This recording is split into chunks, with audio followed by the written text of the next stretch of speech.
Facing the Nursing Burnout Crisis. Hi everyone, my name is Nathaniel Davenport. Today we're going to discuss a topic that is deeply personal and universally relevant, burnout. Setting the scene.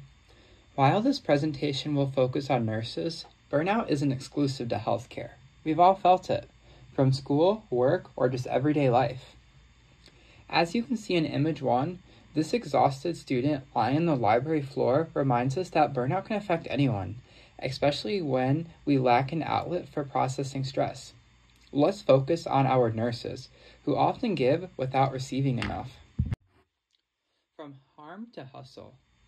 Burnout isn't just being tired, it's a recognized condition. The World Health Organization, otherwise known as the WHO, defines it as a chronic workplace stress that hasn't been successfully managed. It manifests as emotional exhaustion, detachment, and a feeling that one is no longer making a difference. In image 2, we see a nurse slumped on the edge of his unit, masked, drained, and emotionally distant. This is burnout, but is often brushed off as just part of the job. But it's not, and it's time we stop treating it like it is. Burnout by the numbers. Let's look at what's fueling this crisis. Understaffing and overwhelming workloads, long shifts and mandatory overtime, lack of support from administration, and the emotional toll of constantly caring for others. Image 3 breaks this down, showing the top reasons nurses cite for their burnout and their percentages. For example, high workload demands account for 75.73% of shared nurses for their reason for feeling burnout. These aren't just abstract numbers. They represent people's lives and everyday well-being. Beyond exhaustion, the real impact. Burnout doesn't stop with the nurse. It ripples out to affect patients and the entire healthcare system. For example, medical errors increase, infection rates go up, patient satisfaction goes down, and most importantly, care quality suffers.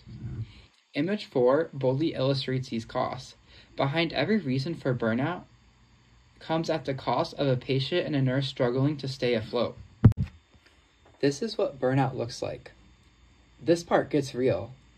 Burnout is crying in the supply room, feeling numb during patient care, dreading every shift even when you're off, and having nothing left for yourself or your family. For example, nurses report 56% of the time is spent updating patient records, leaving little to no time during long grueling shifts to properly treat the patient with the healthcare they deserve. Image 5 captures this raw reality, paired with percentages that reinforce just how common this is. Eon Health does a great job at presenting this and how it's rarely spoken aloud. Unmasking burnout's consequences. Let's dive a bit deeper. Medical mistakes happen when nurses are fatigued, such as giving wrong medications, missteps that lead to poor documentation or care. Empathy fades when emotional resources are drained, and patients can feel it. And trust is lost when patients sense nurses are overwhelmed. It is reported that there is a 7% increase of high mortality. This is a shocking statistic because of the effect of burnout. In Figure 6, one statistic is highlighted in red. Burnout increases infection risk. This isn't just a personal issue, it's a public health one that needs to be addressed appropriately by policymakers and hospitals. Rising from burnout. So what can we do? Nurses can set boundaries without guilt. It's okay to say no. Nurses can prioritize self-care, including hydration and rest, and mental check-ins, because these aren't luxuries, they're essentials to survive everyday life. And finally, they can seek support from peers, professionals, and trusted voices. Image 7 shows helpful visuals offering practical tips and encouragement, because healing begins with honesty. Rising from burnout. Hospitals and healthcare systems must step up too. For example, implement safe staffing ratios, such as enough nurses for the volume of patients, because no one can thrive while drowning. Foster a culture of support with mental health resources and need brief spaces to calm down or take a moment to reflect.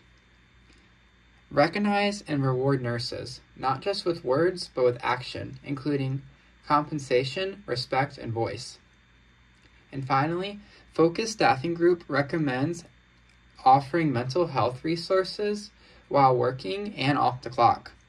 Burnout isn't just the nurse's responsibility to fix it.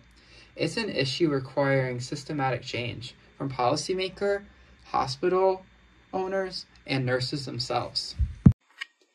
Breaking the cycle. Nurses are the heart of healthcare, but even the strongest hearts need support. Burnout is not a personal failure. It's a reflection of a broken system. We can rewrite this story with compassion, boundaries, and fundamental structural changes. Let's commit to renewal, because when we care for our caregivers, everyone wins. On the left, image 8 shows a group of nurses stealing a moment of peace in a supply closet. A quiet moment from the bustling lives of the overwhelming duties of being a nurse. Image 9 on the right shows what renewal looks like. A smiling, energized nurse ready to care again and give the best to their patients because they have the proper resources to work harder and to enjoy their job again. Thank you all for listening. My hope is that this presentation not only informed you, but also sparked new perspectives and questions. As we continue to think critically about this topic, I encourage you to carry these ideas forward and consider how they relate to your own experiences and the world around you. With truth, action, and compassion, we can face this crisis together. Thank you for listening.